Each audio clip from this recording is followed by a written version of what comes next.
First, let me express my prayers to all of those families who are grieving as they continue to try to recover bodies in the Miami building that collapsed last week. I have a family from my district in Kenner, Louisiana, that had reached out.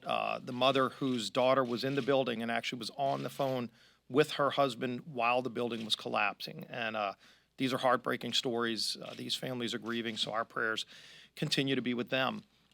Here this week, we're dealing with a number of crises, and yet on the floor, we don't see legislation that Speaker Pelosi is bringing to address any of them. As Elise talked about, the border crisis continues to get worse.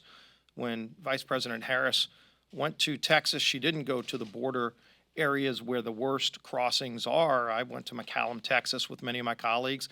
She should have gone there. She should have gone to the Donna Detention Facility. But most importantly, she should be working with our Border Patrol agents who all will tell you what they need to do to solve this crisis. And frankly, it's all things that President Biden himself did to start creating this crisis at our border. They can solve it today. We call on them to do that. There is a crime crisis in our country as well. And interestingly, over the last year, Democrats have embraced the defund police movement, and it's had detrimental results. It has had devastating results in so many cities across America where Democrat mayors participated in this defund the police movement. And we've seen, unfortunately, police officers leaving the police force in record numbers. And what is the answer from Democrats? To finally reject this radical idea of defunding the police? No. They're trying to blame Republicans now for the dumpster fire that they created. So we're going to continue to call them out on their extremist radical agenda that included defunding the police. And it's time for Democrats to admit that it was a failure when they embraced the defund police movement and start reversing it. Stop trying to blame other people. Actually own up to what you created that is causing out of control crime in our cities across America. And finally, on holding China accountable. For more than a year now, House Republicans have been calling on Speaker Pelosi to hold a hearing on the origins of COVID.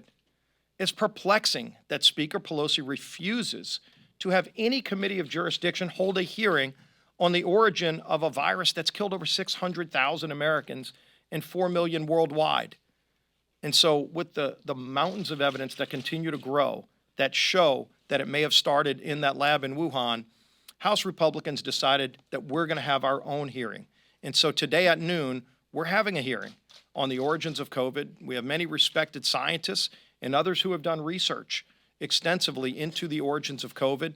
And we're going to be having that hearing. It's going to be noon over in HVC 215. We invite everybody to come and learn about what we at least have on the table, and then ultimately to continue to press Speaker Pelosi to have hearings where we can have subpoena powers to bring in others who refused to come testify.